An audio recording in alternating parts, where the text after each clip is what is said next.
Fala galera Smart, bom dia a todos. Estamos aí mais uma live da Smart, nosso compromisso aqui semanal. Ó, o cara já tá na área aí, ó, Alexandre Garcia. Hoje vamos receber nosso mentorado Alexandre Garcia. Ele tem 5 arrematações, vai contar aqui um pouquinho das histórias dessas arrematações pra gente. Ó, só aqui que é possível fazer com dedicação ali, se seguir o método dá resultado. Então vamos receber aqui hoje o Alexandre, ele vai falar das 5 arrematações que ele fez aqui. Bom dia, Alexandre, tudo bom? Bom dia, Pierre, tudo jóia, como vai? Rapaz, prazer imenso aí falar contigo agora aqui, né, em live. A gente já conversou aí nos bastidores. É um prazer te receber aqui. Alexandre tem 5 arrematações, mentorado Smart. 6, já tem 6? Porra, aí tu me falou de ontem para hoje, foi mais uma? Mais uma. Oh, olha aí, ó, pra você ver que o negócio é frenético, né? Ontem de manhã eu falei com ele tinha 5 arrematações e agora já acorda com 6 arrematações. Bom demais aí, mais uma arrematação, para ver que quem está na atividade ali está sempre arrematando. Então foram 6 arrematações, mas antes de falar aqui das arrematações, fala um pouquinho aí de você, né? Quem é o Alexandre? Se você já atuava nessa área de imóveis, de leilão, ou se você atua numa área que não tem nada a ver, fala um pouquinho da tua história até chegar aí no mercado de leilão de imóvel. Bom, Pierre, bom dia a todos. Obrigado pelo convite, é uma satisfação falar contigo e com a sua audiência, os nossos parceiros aí do mundo dos leilões. Bom, eu sou nascido em São Paulo, criado em Brasília. Em Brasília fiz toda a minha formação educacional, minha história profissional. Eu sou formado pela Universidade de Brasília, graduado em estatística, sou especialista em marketing e desde que eu me formei eu resolvi empreender. Então eu abri a minha própria empresa, eu tenho uma empresa já há 26 anos, uma consultoria em pesquisas de mercado, pesquisa de opinião, pesquisa de satisfação. E os imóveis sempre estiveram presentes na minha carteira, mas como um consultor de empreendedores, de incorporadores, de consultores que nos procuram com muita frequência para fazer levantamentos do mercado imobiliário. Tanto para buscar oportunidades de investimentos, quanto para avaliar a viabilidade de produtos a partir de entrevistas junto a consumidores, potenciais consumidores. Então, um incorporador, por exemplo, ele tem uma área, ele quer incorporar um empreendimento, ele não tem a certeza de qual o perfil desse empreendimento, qual a tipologia dele. Eu entro estudando o mercado e conversando com os potenciais clientes para definir o melhor produto para aquela região. Então, ao longo desses 26 anos, eu sempre me dediquei a esses estudos, não apenas no mercado imobiliário, diversas frentes aí para vários segmentos de mercado, mas sempre estudando o comportamento dos consumidores. E fazendo a mesma coisa todo dia, você começa a pensar, cara, eu preciso ter outras, preciso distribuir meus ovos em outras cestas, né? Preciso buscar outras oportunidades. E sempre me chamou muita atenção o mercado imobiliário, porque eu acompanhei muitas histórias de gente que começou do nada e enriqueceu em pouco tempo, né? Então, imóveis, na minha visão, é onde a boa parte dos empreendedores e dos investidores que eu vejo bem-sucedidos investem. E a pandemia também mexeu muito com a gente, mexeu muito com os negócios, mexeu muito com o ambiente dos negócios. Eu acredito que, inclusive, os piores momentos da pandemia vieram depois da pandemia, né? A pandemia foi só o início de todo um processo. 2022, 2023, eu percebi que os mercados mudaram bastante. A gente percebeu que o dinheiro, diminuiu a circulação de dinheiro, diminuíram os volumes de projetos, e eu me abri para outras oportunidades quando de repente aparece lá no meu feed a questão dos leilões, né? E isso aconteceu mais ou menos em setembro do ano passado. Logo me conectei com a comunidade da Smart e percebi que ali tinha alguma coisa diferente, né? Tinha uma comunidade no sentido amplo da palavra, de pessoas que se mobilizavam em torno dessa temática. E ali começou a minha história com os leilões, né?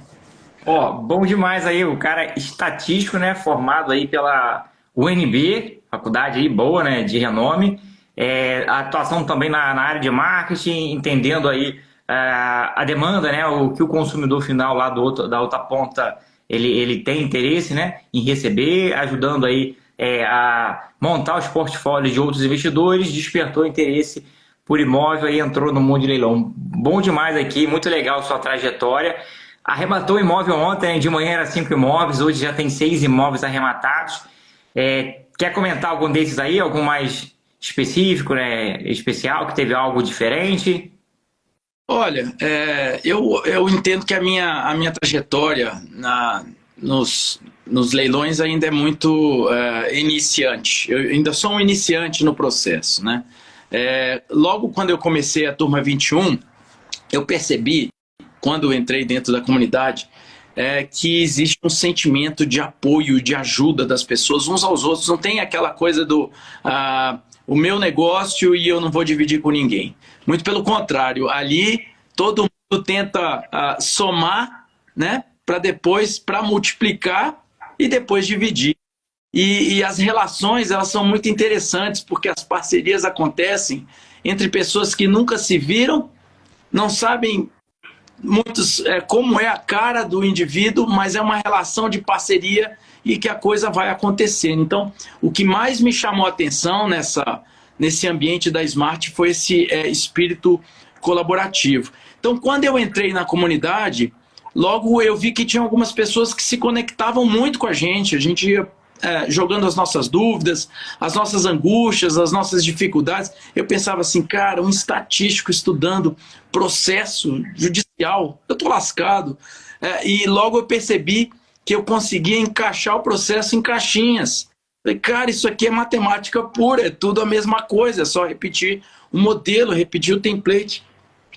E nessa acabei conhecendo algumas figurinhas carimbadas aí do nosso ambiente, que me ajudaram demais e assim, com um altruísmo, uma vontade de me ajudar, me ensinando tudo, dando todas as dicas. Cara, vamos entrar nesse aqui, vamos dar o lance assim, vamos dar o lance assado, vamos analisar esse mercado, vamos conversar com os corretores, praticamente me assessorando durante todo o processo, me ajudando a arrematar e fazendo essa máquina começar a girar nesse processo. Então, antes de completar o segundo mês, eu já tinha 2 arrematações. Eu acho que entrei foi na turma 21, que começou ali na primeira semana de outubro. Final de novembro, tinha arrematado 2 imóveis. Tá voltando aqui, entrou ali em outubro, aí menos de 2 meses depois aí de iniciar a mentoria, já tinha realizado 2 arrematações? Eu botei na minha cabeça, depois eu vi a live acho que foi do Renan. O Renan falou 60 dias. 60 dias pra fazer a arrematação. Eu tenho que bater essa meta. Aí fui atrás, me conectei com um cara que é uma figuraça, que eu tenho que agradecer demais aqui em público, que é o Léo Mota. Léo Mota é fantástico, né? Cara, o Léo não existe, cara. O Léo não existe. O Léo é um cara incrível. E falei, cara, eu preciso arrematar até o final do segundo mês, cara. E logo vieram os 2. O Léo me apoiando, me orientando, eu estudando bastante também na plataforma, assistindo às aulas, muito didático. Quer dizer, o processo é só seguir o método, cara. É só você pegar aquele troço, estudar e aplicar, treinar, você vai pegando confiança. É impressionante, vocês falavam nas aulas, olha, calma, primeira vez que você olhar para um processo vai parecer um monstro, mas nós vamos procurando os pontos-chave e vai ficando fácil, cara. Você consegue analisar ali um processo rapidamente. Em uma hora você já tem todas as variáveis que você precisa para decidir. Então, enfim, essas foram as minhas primeiras experiências com o mundo dos leilões aí. É legal demais, né? Essa trajetória, que o início de qualquer coisa, né? Tem aquela curva de aprendizado que o início é o mais difícil. É aquela barreira mesmo que vai segurar. 80% da galera cai na primeira barreira. Que vão falar que é os caras que não querem. Porque é difícil, o cara vai ter aquela dificuldade, mas os que passam dessa barreira, né, que persistem, aí vão colher o fruto aí depois. Então, como qualquer coisa na vida, né? A primeira etapa ali para romper é difícil, né? Mas com dedicação, rompendo isso, depois as peças todas se encaixam, você vê que o negócio é tranquilo. Tanto é que fez 2 arrematações aí em 2 meses, né? Dessas 2, comenta aí como é que foi. Foi cotizada, financiada? Como é que foram essas arrematações? Foi cotizada, até agora eu não arrematei nenhum sozinho. Eu estou cotizando todos e assim, estou feliz com essa possibilidade da cotização, porque você divide o investimento, mas você também divide as responsabilidades, as preocupações, os debates, e é muito mais enriquecedor quando você troca experiências com outras pessoas. Desses 2 primeiros imóveis, teve sim algumas curiosidades e foram importantes porque serviram como aprendizado também no processo, né? Não adianta você ficar só no estudo, você tem que colocar a mão na prática. Os 2 imóveis foram em Juiz de Fora. O primeiro imóvel, a Caixa, ela descrevia o imóvel de uma forma e quando a gente abriu a porta, o imóvel era diferente. E foi uma Empresa boa ou ruim? Não, a expectativa não era aquela, né? Era uma unidade de 2 quartos, quando a gente chegou era um loft. E dizia uma metragem e a gente entendeu que a metragem não era exatamente aquela. Então era um produto diferente do anunciado. Mas como era ad corpus, a Caixa falou, olha, amigão, da porta para dentro é problema teu e você arrematou, essa é a regra do jogo, você vai ter que encarar esse prejuízo. Enfim, até o momento a gente está brigando com o condomínio porque a gente pegou um síndico daqueles para deixar qualquer maluco e pensar 2 vezes em entrar novamente. Mas devagarzinho a gente está arrumando, a gente já encontrou um corretor que tem uma solução para aquele imóvel e a expectativa é que a gente vire ele aí nos próximos 2 meses. O segundo, aí já foi um filé mignon, né? Nós entramos num imóvel que estava praticamente pintado, a gente precisou pintar uma parede, também era uma unidade de 2 quartos, em um outro empreendimento de Juiz de Fora. Tinha armários embutidos, novos, assim, 8º andar, vista livre, era um apartamento maravilhoso. Então a gente assinou o contrato com a Caixa no dia 15 de janeiro e no dia 30 de janeiro a gente vendeu. Que isso? Então, em 15 dias, eu não sei, cara, eu acho que foi Deus me deu o problema para eu enxergar todas as dificuldades que eu poderia passar e me deu a solução quando falou, ó, você vai ter boas e más oportunidades e você vai aprender com as 2. Mas esse segundo realmente me surpreendeu, porque em 15 dias, na verdade, quando a gente adquiriu, o corretor, a gente já conversando com o corretor, ele falou, ó, cara, tem muita procura aqui. Eu tenho alguns potenciais clientes que já estão até aprovados, com seus financiamentos aprovados na Caixa. E aí a gente entrou e, de fato, estava o potencial comprador já disponível para nós e em 15 dias a gente já tem um contrato. Você vendeu, o bobear não estava nem registrado, né? Não estava. O que aconteceu? A pessoa também comprou financiado pela Caixa. E aí veio um outro problema, né? A letargia do processo da Caixa. Mas que eu já aprendi com vocês, da Caixa a gente fala mal.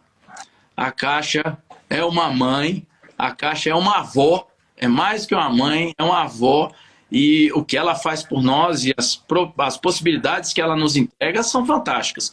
Você consegue do zero construir uma história nos leilões e do zero mesmo, cara. Assim, com 15 mil reais eu já entrei para esses 2 imóveis. Óbvio, ao longo desse período a gente vai despendendo algum recurso para pagar registro, para fazer uma reforma, uma pintura, mas assim, com pouquíssimo investimento, você já sai com 2 imóveis lá na frente. Esses 2 foram financiados? Os 2 foram financiados. 5% Enfim, de entrada? Oi? 5% de entrada? 5% de entrada. E aí você já começa a girar a maquininha, né? Um monte Quais foram os valores aí, só para a turma ver aí quanto que deu de entrada? Para ver que não precisa muito para gerar uma operação dessa. Né? Olha, num deles a entrada foi 3.800, no outro acho que foi 4.600. E isso cotizado, né? Quantas pessoas tinham aí na operação? Duas. Duas, né? Então aí R$ 4.000 mais ou menos, R$ 2.000 para cada um de entrada, mais ali as prestações. E Vendeu em 15 dias aí, praticamente não pagou nada de prestação, né? eu, não, eu paguei porque a gente assinou o contrato, a compra e venda, e aí foi dar o processo de entrada de financiamento na Caixa. E esse processo, a Caixa demorou muito tempo. Para você ter uma ideia, o contrato da pessoa mesmo foi assinado com a Caixa no dia 6 de junho. Não, 6 de maio. Então, a Caixa que me atrasou muito esse processo. Eu paguei 3 prestações de financiamento. 3,620 e poucos. A operação toda tu gastou quanto? Chegou a contabilizar? Cara, a bobeira não bateu nem R$ 10.000, né? não, bateu uns 12. 12? 12. É porque eu não... eu estou esperando a Caixa pagar e a promessa é que pague até sexta-feira, né? Então vai ser a minha primeira venda completa no ciclo da Smart. Porque uma coisa já ficou claro para mim. Comprar é fácil pra caramba. O difícil é vender. Exatamente. E para vender, a gente está ajudando aí os mentorados com a Smart Link, né? Que é uma iniciativa aí, que o mentorado coloca ali gratuitamente o anúncio, né? E já tivemos uma venda aí, e daqui a pouco vai sair mais. Então depois, não sei se tu já colocou lá, né? Os demais aí, depois coloca lá que está tendo muita demanda, né? Tá, eu estava até conversando com o Renan sobre isso, da gente conectar esses imóveis também na plataforma. Enfim, isso certamente vai acontecer em algum momento, mas é uma outra característica que me chama muita atenção na Smart. Essa verticalização de vocês em todas as etapas do processo. Quer dizer, vocês vão fechando tudo que envolve a nossa cadeia produtiva aí dos leilões e assessorando a gente de forma brilhante, cara. A segurança que vocês dão para nós e a assessoria, claro, eu peguei, por exemplo, a assessoria Smart no início. Então eu percebo que começou ainda ajustando os processos, mas a cada dia que passa a coisa vai melhorando e a assessoria vai ficando mais expert, né? Porque é o que você falou, é o que vocês falam em várias lives. Cara, tem que arrematar e você vai pegar a mãe e vai começar a arrematar em escala. Vai arrematando, cara. É a repetição do processo, do procedimento que vai te dar confiança, que vai te dar segurança, que vai te dar a expertise que você precisa para crescer nesse mercado, né? Então, enfim, as experiências que eu tenho com as soluções que vocês entregam só me deixam mais confiantes e seguros de que eu estou bem assessorado a cada passo que eu dou no processo dos leilões. Olha, legal demais. A Soraya está perguntando qual foi o valor da venda dessa aí que você vendeu rápido. Você pagou quanto e vendeu por quanto? E quanto foi o ROI aí, mais ou menos? Olha, vamos arredondar aqui, tá? Vou gastar aí ao final, provavelmente uns 90 mil, né? Talvez mais, que tem os registros e tal. Pô, eu não fechei essa conta, cara.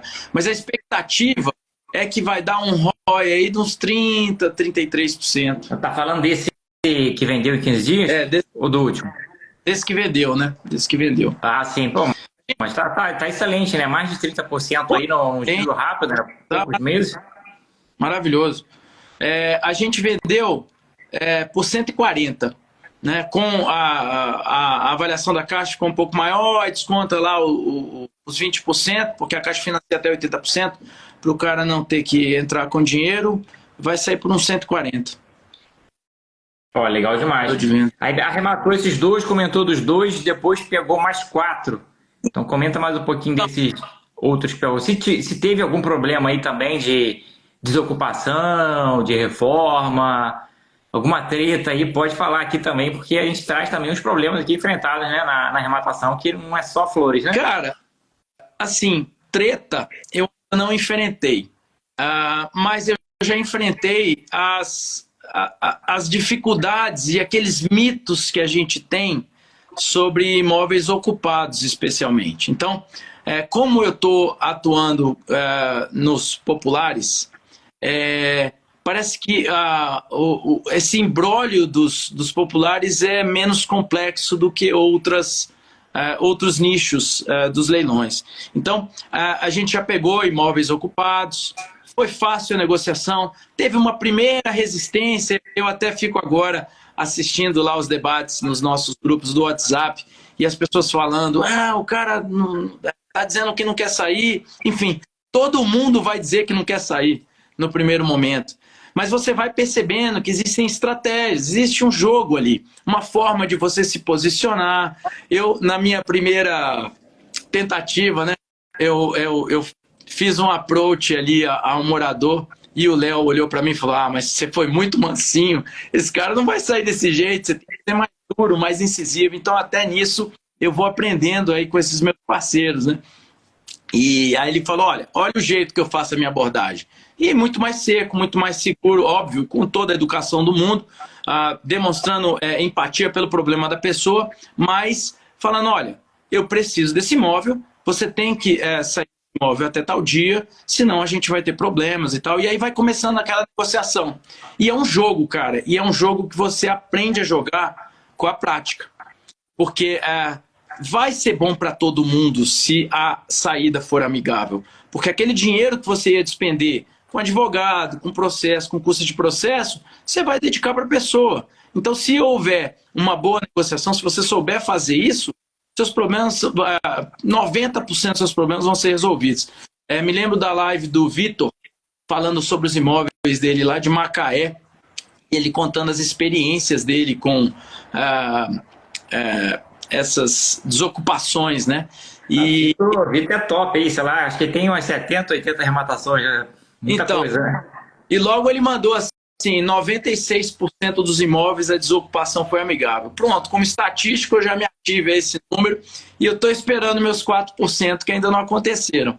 Por enquanto eu estou dentro da estatística da maioria, dos 96% e a desocupação tranquila. É bom demais do ser estatístico que você consegue entender bem os dados, e isso serve para a vida, né? Não é só ali para a estatística, não, né? Desocupação, você tem dados estatísticos ali, você sabe qual é a média, o que é mole, qual é o desvio padrão, o que foge ali da distribuição, a avaliação de mercado também, você colhe amostras de preço, faz ali média, exclui ali aqueles pontos que estão fora ali, muitos extremos, né? Então ajuda também aí nessa análise, né? Com certeza, cara. Eu tenho uma visão diferente, porque é o meu dia a dia. Com números é a minha praia. E aí que eu tive uma primeira preocupação quando entrei na comunidade. Falei, cara, nunca tive muita facilidade para estudar lei, para estudar direito. E quando eu conectei com vocês, falei, tinha uma aula lá de processo civil, de código civil e processo civil. E eu falei, cara, tô lascado aqui, né? Vão me derrubar. A sorte é que a minha esposa é advogada e a especialidade é exatamente essa. Eu falei, você vai ter que me dar umas aulas aqui. Mas logo vi uma aula, acho que foi da Marcela. Cara, que didática, que coisa simples, que prático. E aí comecei a construir meus checklists paralelos e associados ao checklist de vocês. Falei, cara, não tem nenhum segredo, é tudo igual, é só repetir. Não cumpriu essa etapa? Vai dar nulidade, tô fora, não vai entrar nesse aqui. Então, assim, outra coisa que eu tenho usado muito, cara, inteligência artificial. O chat GPT me ajuda demais nesse processo. Ajuda em que etapa ali do processo? A parte jurídica, parte de precificação? Na verdade, por enquanto, eu usei o ChatGPT para me ajudar a criar algumas programações, então eu faço manipulações nas planilhas para já fazer um pré-filtro quando eu recebo as planilhas da Caixa, e ela já seleciona, já incorpora algumas outras informações para mim ali, que vão me ajudar para eu não precisar ficar entrando link por link. Então eu acelerei o processo na manipulação das planilhas. A gente conseguiu também montar alguns analistas de matrículas, analistas de processos, usando a inteligência artificial. Então, é uma solução que eu recomendo a todos não ficar de fora disso, porque acelera muito o nosso processo de garimpagem, de estudo ali das situações. E eu tenho certeza que eu me debruçar e dedicar mais tempo a isso, ela consegue me ajudar em todas as etapas. Ainda não funcionou, ainda não encontrei a melhor forma para fazer ela funcionar na avaliação de mercado. Mas eu não tenho a menor dúvida que muito em breve eu vou encontrar o caminho para resolver isso, porque tudo é uma questão de saber pedir para a IA te devolver. As pessoas chamam de prompts. É como você vai fazer a orientação para que ela te devolva o que você precisa. Então, à medida que você for aprendendo a construir seus prompts, cara, ela entrega tudo para você, e numa velocidade inacreditável. O Ciro, né, mentorado nosso, ele já está bem avançado nessa parte de usar a inteligência artificial para precificação. Então, ele já desenvolveu vários prompts aí, fez uma live comigo, deu uma aula lá nos Tubarões também de como utilizar a inteligência artificial. De repente, troca uma ideia com ele aí já fecha aí, né? Você já avançou nas outras áreas, essa parte que você não avançou, ele já está bem avançado aí, né? Legal, legal. Vou trocar uma ideia com ele. Ó, muitas perguntas aqui. Quem quiser fazer pergunta, tem aqui um balãozinho com sinal de interrogação. Coloca ali que fica mais fácil, né? De eu recuperar depois. Então, falamos aqui desse processo que você está utilizando inteligência artificial para ajudar aí na garimpagem, na análise dos dados, da desocupação, né? Que nunca precisou entrar com ação, que todas elas foram amigáveis, que é aí os 95%, né? Então, a estatística não erra. A chance de precisar de entrar com ação ali é muito pequena, 5%.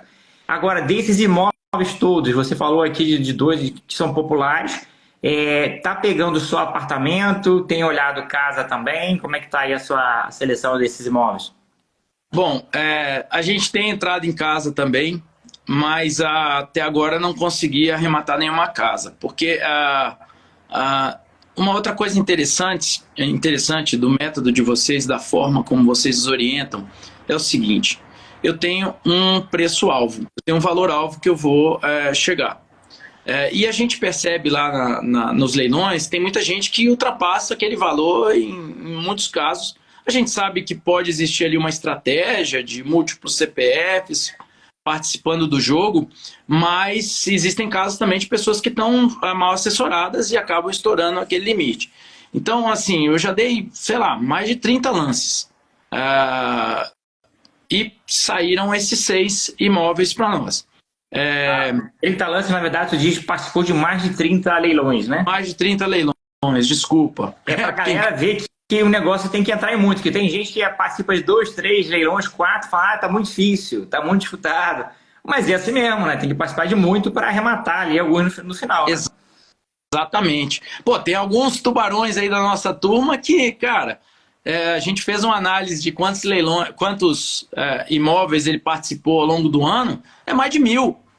Mais de 1.000 para o cara fechar lá uma lista de 50, 60 imóveis. Então, assim, você tem que dar muito lance. E como a gente tem um alvo, a gente para onde a gente definiu. Daqui para frente o acaso. Se der certo, se alguém desistir, vai cair para mim e eu vou levar. Né? Então, nas casas, ainda não saiu nenhuma para nós. Né? Então, por enquanto, eu estou só com os apartamentos. Todos populares, né? Todos na faixa do Minha Casa Minha Vida, que também acho que para quem está começando, cara, é um primeiro passo interessante.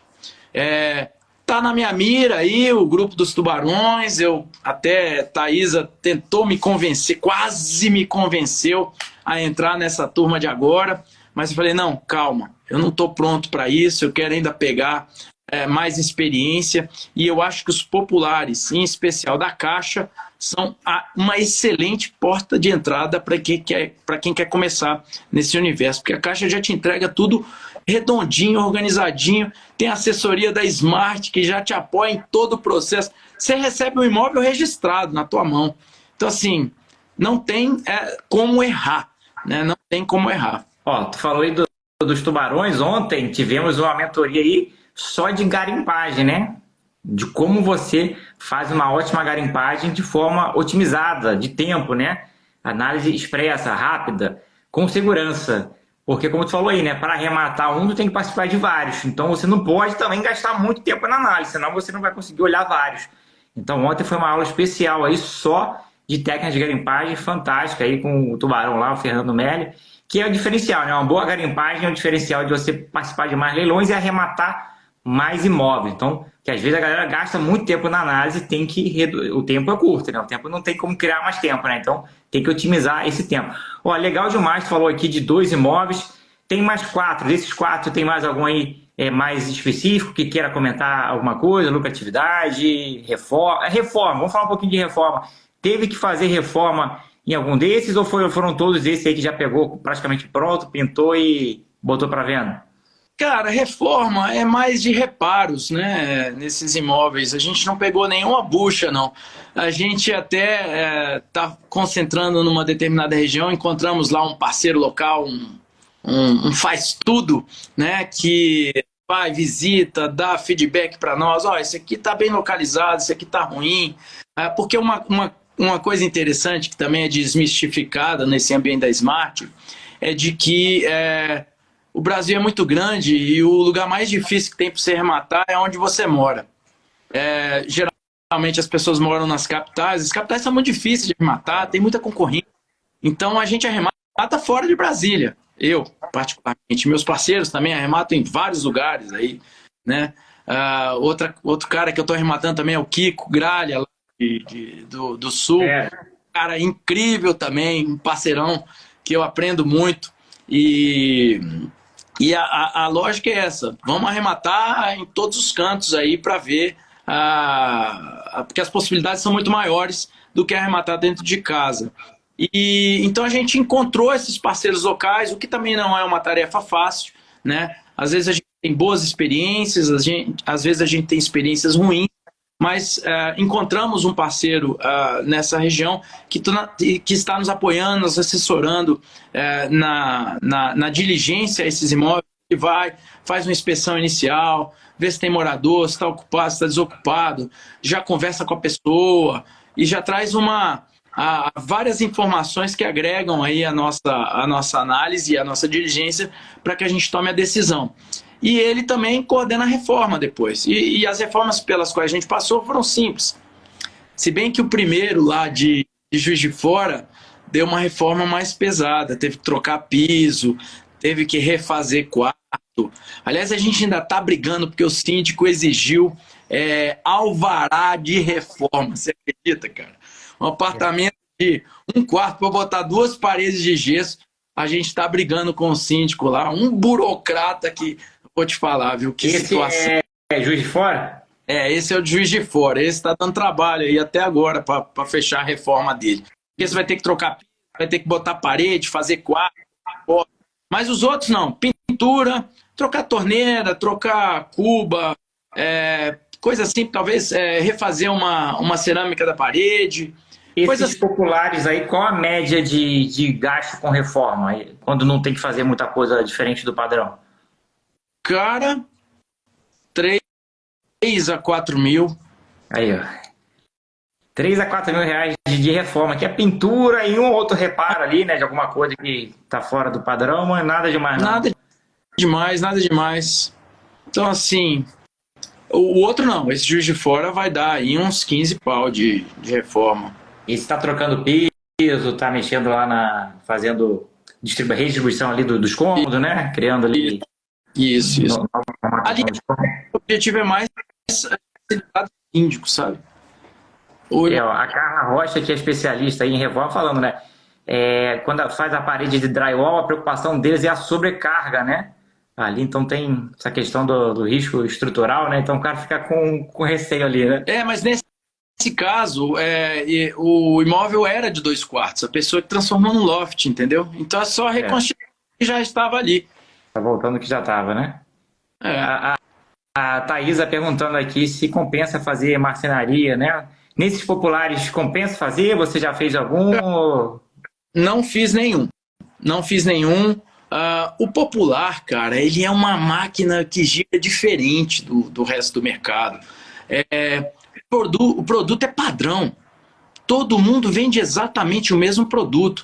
E em muitos desses lugares é o mesmo projeto, porque é a mesma construtora. Exato. O cara cria uma fábrica de imóveis. Inclusive, essas construtoras, e algumas delas são minhas clientes na consultoria, cara, o cara já tem a indústria dele toda dentro do canteiro de obra. Ele fabrica tudo. Fabrica parede, ele só vai montando Lego. entendeu? Então, o produto é exatamente o mesmo, não tem o que fazer. É claro que se você tiver um armáriozinho embutido, uma situação que diferencia você do outro, aumenta a chance do cara te escolher. Mas, olha, é abundante a oferta, mas também a procura, os incentivos, né, do governo. Então, os imóveis populares, eles são muito específicos, a máquina ela gira muito rápido. Eu tenho um cliente aqui, eu faço em Brasília um monitoramento para o mercado imobiliário e todos os meses eu gero um relatório de oferta e venda do mercado imobiliário. E eu tenho um cliente grande, que é uma das principais construtoras do Brasil, que ele lança 1, 2, 3 vezes por ano, ele lança empreendimentos que é quase um bairro inteiro. São 1.000 imóveis. Ele lança de uma vez. E já na largada, o cara me mostra uma planilha lá. Ofertei a primeira quadra, ou as primeiras quadras, 400 imóveis. Vendi 150. O cara vende 150 unidades no primeiro mês, na largada. Então, assim, é um mercado de giro muito rápido, com muito incentivo de governo, não só incentivo Minha Casa Minha Vida do governo federal, mas também tem o incentivo dos governos estaduais, né? E a máquina ela gira muito rápido, Então não tem muito o que fazer, não. O POP é dar uma pintada, deixar ele arrumadinho, bacaninha. Óbvio, você tem que deixar ele pronto para passar pela engenharia da Caixa, que a engenharia vai exigir alguns parâmetros, né, que sejam atendidos, e passar para frente. Legal demais. Então, você conhece bem essa questão dos populares, conhece também a questão da demanda, né? O que o cliente final deseja. Então, comenta aqui para a gente um pouquinho qual é o perfil do comprador desses imóveis populares, né? O que ele está procurando, qual é a faixa de preço, quanto ele pode pagar, se preço importa tanto, se vale mais, se a prestação cabe no bolso dele. Comenta um pouquinho do perfil do comprador desse tipo de imóvel popular. Cara, preço é o que menos importa. O que importa é o tamanho da prestação. E é assim que essas pessoas enxergam a oportunidade. Pô, quanto eu pago de aluguel? Pago 500 conto. Quanto eu vou pagar de prestação? 400. Fechou. Faz todo sentido. O cara cai para dentro, né? Não tem muito segredo, né? Não tem muito segredo. O produto é o mesmo. A demanda é abundante, porque o déficit habitacional é muito grande ainda, entendeu? Então, é mais encontrar a engrenagem certa para depois fazer a venda, né? Qual o melhor caminho? Esse é um outro problema também, né? A gente tem, como a oferta é abundante, não só dos imóveis novos, mas também dos imóveis de leilão, mas também dos imóveis novos. Então você tem uma concorrência ali que não é tão simples. Eu estou competindo com uma região que está lançando também muitos imóveis novos. E o cara, a tendência é querer ir para um imóvel novo. Então, eu tenho que ser muito atrativo.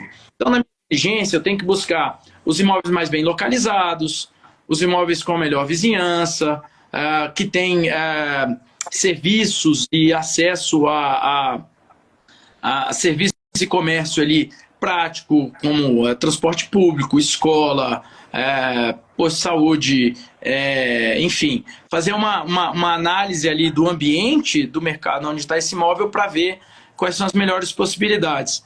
Mas não tem muito segredo, cara. É mais olhar ali qual é o valor de entrada, quanto aquilo vai te gerar de investimento, porque de antemão a gente já sabe. Se o cara for solteiro, ele vai entrar numa faixa de benefícios que vai dar para ele uma possibilidade de chegar até tanto. Se ele é casado, tem filhos, consegue conjugar renda com a esposa, ele já vai entrar numa outra faixa, então ele vai ter mais potencial de subsídio.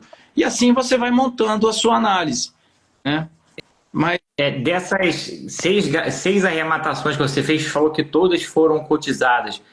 Foram cotizadas com o mesmo parceiro, com parceiros diferentes? Comenta um pouco essa questão da cotização. Muita gente não entende, né, o que é, como funciona, como é que é a divisão de tarefas também. Um garimpa, o outro analisa outras etapas, faz tudo junto ali. Como é que funciona essa questão de arrematar em conjunto, né? A arrematação compartilhada ou cotizada, como a gente chama, né?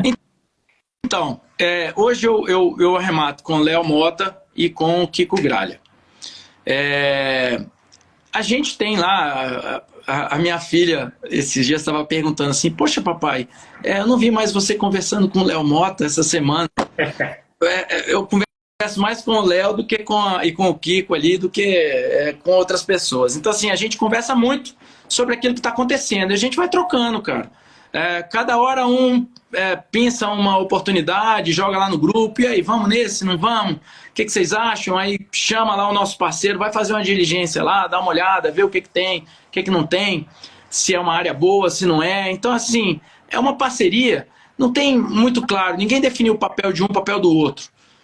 E agora, uma outra coisa interessante, boleto na mão, aí sim é que a gente vai atrás no aprofundamento da diligência, porque essa é uma outra característica da Caixa que você tem que saber jogar com ela. Você tem um prazo, a partir do momento que você foi o arrematante, você tem um prazo para pagar aquele boleto e consolidar aquela aquisição. E geralmente esse prazo ele é suficiente para você concluir a sua diligência. Na primeira fase, quando a gente encontra a oportunidade, a gente só faz uma avaliação ali de preço e mercado. Tem produto, o preço está bom, o mercado está vendendo a tanto, aqui tem uma oportunidade. Mas o aprofundamento da diligência mesmo, a gente só faz depois que está com o boleto na mão. E aí é que a gente vai ver, realmente temos uma oportunidade, o imóvel está ocupado, não está ocupado, vai ser fácil, vai ser difícil para resolver, vai precisar de reforma, não vai precisar de reforma. Aí é que a gente toma essa decisão de partir para dentro do imóvel. Mas entre nós, não tem muito claro assim, quem cuida do quê. A gente vai se ajudando, né? Precisamos fazer isso aqui. Estou disponível, vou lá e faço. O Kiko tá fácil lá para ele, hoje já entrou em contato com a moradora e tal. O Léo tem uma inteligência diferente, cara. O Léo ele é uma inteligência artificial, né? Ele é de carne e osso. Eu lembro no evento da Smart, todo mundo falou, não, o Léo é virtual, ninguém nunca viu o Léo. Não, ele existe, ele é de carne e osso, mas ele tem uma inteligência artificial dentro daquela cabecinha dele. Então, ele tem uma experiência no processo que é inacreditável, inclusive na parte da venda, né? Rapaz, o Léo, ele compra imóvel por encomenda, ele já tem ali o comprador e vai lá e compra imóvel. Cara, o Léo é uma escola, velho, e eu vou te falar, eu sou fã do Léo de carteirinha e gratidão é a palavra que eu tenho pelo Léo. E pelo Kiko também, cara. Cara incrível. Quando eu conheci o Kiko, ainda não arrematava com ele, eu vi uma live, foi quando, acho que é o Wildinho, teve aquele problema sério de alagamento lá na região dele, perdeu tudo, a casa dele, e eu vi aquela live do Kiko, eu falei, eu acho que eu já tinha arrematado com o Kiko ali. Mas ali eu fiquei mais fã ainda do Kiko, né? E é uma coisa que a gente observa nessa comunidade, cara. São seres humanos preocupados com os outros, cara. Enfim, eu só tenho gratidão aí por esse ecossistema e por ter essa oportunidade de estar com vocês. O Kiko e o Léo aí, pessoas fantásticas. Temos arrematações em conjunto com eles também, né? Então, a gente arremata, todas as nossas arrematações são comentadas. Desde o ano passado, todas. A gente não faz nenhuma aí sozinha. Uma pergunta aqui do Marcelo Yamut. Você aborda o ocupante para sentir a dificuldade antes de pagar o boleto da Caixa? Então você faz essa abordagem ali prévia, né, de ocupante, ou vai se preocupar com o ocupante ali depois que já arrematou e que pagou o boleto? Cara, já aconteceu dos dois jeitos, tá? Teve uma casa que eu arrematei no dia 25 de dezembro. Tava lá, deitadão, final do Natal, vi uma casa lá numa região aqui próxima e falei, cara, vou dar um lance aqui, ver o que acontece. E arrematei essa casa. E aí, fui tentar entrar em contato com o morador. Mal recebido, o cara não me dava conversa, foi meio grosseiro. Aí eu comecei a analisar melhor a região, analisei o entorno do imóvel, falei, cara, esse não vai valer o sacrifício aqui, não vou entrar nessa de desocupar esse imóvel, vai me dar muita dor de cabeça e pouco resultado. Os outros, cara, a gente entrou antes, já conseguiu contato para saber se a pessoa estava morando, se não estava, aí já conseguimos contato, a pessoa já sabia que o imóvel estava indo. Então então já estava se preparando para sair do imóvel. Outros, a pessoa começou mais reativa, não, eu não quero, não vou sair, é meu imóvel, você vai na justiça, e aí a gente vai argumentando, o cara, não, vou pensar. E assim a gente vai fazendo essa negociação, mas não tem o momento certo, cara. É o seguinte, é claro que se você conseguir antecipar todos os problemas antes da sua arrematação, é o melhor dos mundos. Só que para você arrematar em escala, não dá para você ficar fazendo essa diligência completa em todos os imóveis.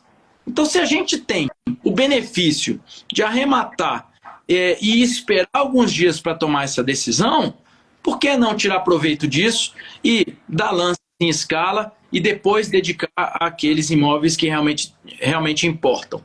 Então, acho que não tem uma regra clara, não tem um método, cada um vai criando tem um método, mas não tem assim uma regra fixa. Esse é o jeito e tem que ser feito dessa forma. Cada um vai, a partir das suas experiências, criando as suas estratégias e descobrindo aquilo que é bem sucedido. Que só a repetição, né, e a arrematação em escala que vai dar essa expertise para você. Ó, legal demais. A Alessandra perguntando aqui, né? Depois que arremata, dá para desistir sem multa ou indenização à Caixa? A gente sabe que na venda direta ali, né, tem muitos lances fake, muita gente que não honra. A Caixa também não vai ficar abrindo procedimento para ir atrás disso aí, que não vale a pena, não vai dar em nada. Então, na prática, a Caixa ela te dá ali um prazo. Você pagar, se não pagar, ela chama o próximo, não tem multa, não tem nada em regra. Em que pese o Itaú falar que possa ter, mas na prática não tem. Não há nenhum prejudicado ali, então a Caixa vai e segue e chama o próximo. Por isso que é bom posicionar o lance, né? Que a galera fala, ó, já tem lance lá em cima que está superior à viabilidade, mas eu dou o meu lance até o meu teto, né? Para poder, de repente, numa reclassificação, a oportunidade chega até mim, né? Exatamente. E a Caixa, por que a Caixa vai prejudicar uma pessoa que está atuando como um cliente dela? Que está ajudando ela a resolver um problema. Ela já sabe como funciona o jogo. E, enfim, embora ela preveja ali no edital as sanções, até agora não tive nenhum problema. Mais de 30 imóveis que eu dei lance, alguns eu arrematei e não levei. Na verdade, eu arrematei mais. Eu arrematei talvez mais uns 5 que eu desisti. Aí desistiu, né? Eu fui analisar as circunstâncias. Isso aqui vai me dar muita dor de cabeça e eu pulei fora.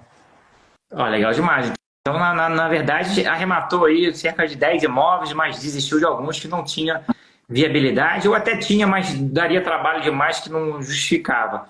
Desses imóveis todos aqui, você que é estatístico deve ter essa média aí. Quanto é o retorno estimado ali, o ROI estimado, né, dessas arrematações todas? Chegou a fazer essa conta? Cara, então, eu tenho aquela metazinha que vocês plantaram na nossa mente dos 30%. Que para os populares talvez ela valha, para os imóveis de mais valor talvez não. Aí você tem que fazer uma análise em números absolutos, não apenas em percentual.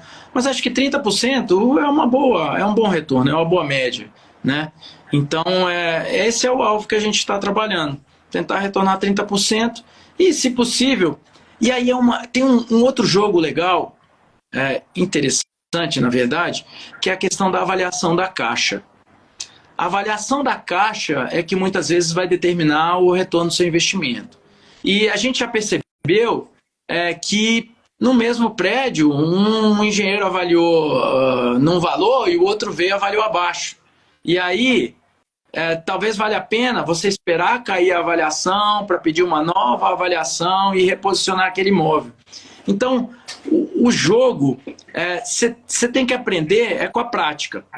Não é apenas a análise do imóvel, o valor de mercado dele e o valor que você vai comprar. Você tem que ver como que aquele imóvel vai se posicionar depois, no segundo momento, na avaliação da Caixa. Porque é a avaliação da Caixa que vai dizer no final, pô, aqui foi um bom resultado ou não. Se o imóvel for mal avaliado, você não vai conseguir o retorno. Então, é um jogo que só a prática vai te dar segurança. Agora, uma coisa está clara para mim. Prejuízo é algo difícil de acontecer se você seguir a cartilha. Se você seguir o método, você pode minimizar o seu lucro, Mas prejuízo, cara, Tem que não se é esforçar, fácil. né? Tem que se esforçar muito, né? Tem que se esforçar. É isso aí, cara. Imóvel não tem como dar prejuízo, só se o cara fizer muita força mesmo, arrematar sem olhar nada, de olho fechado, e ainda assim tem chance de dar certo. Se o cara faz. Eu abri aqui, vou fazer uma roleta russa, escolhi um aqui, vou dar lance, vou olhar nada. Ainda assim tem chance dele ter lucro, né? Porque é muito difícil ter prejuízo, se no pior cenário ele fica no 0 a 0, ganha pouco, tem que se esforçar para ter prejuízo. Ó, o Edu Oliveira falando que ele estava em segundo lugar numa venda direta. Mas a Caixa voltou com o imóvel para leilão sem chamá-lo, então provavelmente o leilão foi todo anulado, né? Que a Caixa está com instabilidade do site direto, né? Então volta e meia, todo leilão que ocorreu no dia é anulado.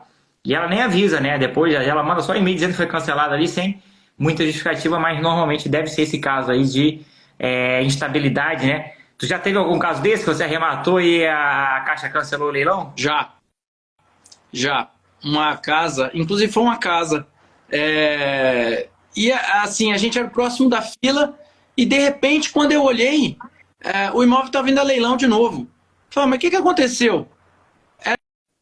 Eu era o selecionado, inclusive quando eu entrava no ambiente da Caixa, já estava disponível até o contrato para eu imprimir. Oh. E aí o imóvel estava indo a leilão. Então assim, cara, a Caixa tem alguns problemas. Tem algumas limitações, tem algumas dificuldades, mas as qualidades da Caixa superam em muito as deficiências que eles têm no processo lá. Exatamente. É boa demais, né? Financiamento, 5% de entrada. Tá louco, cara. Então, assim, e são milhares de imóveis. Assim, é difícil fazer uma gestão numa carteira dessa. Então, assim, vai ter falha normal, né? Então faz parte, mas assim, dentro da dificuldade, ainda assim, vale muito a pena, tem muita boa oportunidade. Muita gente fala, na Caixa não tem boas oportunidades, só tem ali imóveis ruins, nada a ver. Já fizemos 1,5 milhão de lucro no imóvel da Caixa, sem disputa, 1,5 milhão. Pegamos um imóvel agora lá no Rio de Janeiro, né, na Barra da Tijuca, por 2,6 milhões, sem disputa. A estimativa é da gente vender por 5,5 a 6 milhões depois de uma reforma. Então tem muita boa oportunidade, é claro que tem que garimpar sempre, né? Como o Alexandre falou aqui, então tem que estar sempre ativo. O Daniel perguntando aqui quantos imóveis você já vendeu desse que arrematou. As arrematações são recentes, né? Do final do ano para cá, então um período curto ainda de tempo. Desses 6, você vendeu efetivamente quantos? Vendeu um. É um período curto, né? A maioria das arrematações você fez aí já esse ano. Tem toda essa questão da Caixa, né, do operacional, que a Caixa estava com muito problema no início do ano. Então, demora ali, às vezes, o trâmite para assinar contrato, registrar, né? A Caixa estava sem recurso nesse começo de ano. Eles estão com problema da poupança, que baixou muito o volume de dinheiro preservado em poupança, e isso complicou os financiamentos dele. Tanto que eles ficaram uma temporada sem financiamento, né? Acho que a gente ficou aí uns 2 meses com pouquíssimas unidades financiáveis. A maioria era tudo compra à vista. Agora para comprar em leilão também, né? Não só para o comprador lá de fora, mas o comprador de leilão também não está financiando, né? Exatamente. Então, conversando com as pessoas que já estão há mais tempo nesse mercado, a informação cara, 30, 40 dias a gente vai e desenrola na Caixa. Agora foram 3, 4 meses. Então, mas a tendência agora é dar uma melhorada com os recursos voltando, os financiamentos voltando. A tendência é que dê uma melhorada nesse processo. Bom demais aqui, uma live sensacional aqui, várias sacadas aqui com o Alexandre de Brasília, estatístico, atuação também aí na área de marketing, de consultoria, trouxe muitas sacadas aqui interessantes, né? Com certeza essa live aqui vai inspirar muita gente. Então, Alexandre, queria aqui já agradecer, né, a sua participação na live e deixar aqui aberto para você fazer suas considerações finais. Pierre, primeiro eu queria dizer para quem estiver pensando em participar desse ambiente, em entrar para a Smart, que esse é o lugar certo. Antes de entrar, eu pesquisei vários, tive contato com vários, assisti outras lives e eu tenho absoluta certeza de que eu fiz a escolha certa, que eu estou muito bem assistido, muito bem assessorado pela Smart, pelo Pedro, pelo Pierre, pelo Renan, que são pessoas incríveis, né, e que ensinam muito para a gente. A segunda coisa, a comunidade é o grande valor desse ambiente. É uma comunidade que se ajuda, que troca experiência. Então, assim, não tem pergunta sem resposta. E não tem resposta vaga. É resposta com consistência, resposta com solução para qualquer problema que você tiver. Porque é muito grande a comunidade. E a maioria das pessoas já vivenciou diversas experiências. Então, essa troca é que agrega valor a esse ambiente. Um abraço para os meus parceiros Léo Mota e Kiko Gralha, com quem venho arrematando. E aprendo demais com eles e, enfim, repitam o modelo, sigam o método, não tem como errar. Essa é a minha mensagem final aí pro pessoal. Isso aí, não tem como errar seguindo o método e seguindo um caminho já validado por quem já passou aí por várias arrematações. Alexandre, brigadão aí, cara. Tenha aí um excelente dia e família Smart também aí. Desejo um ótimo dia para todos. Um abraço, galera. Fique com Deus. Abração.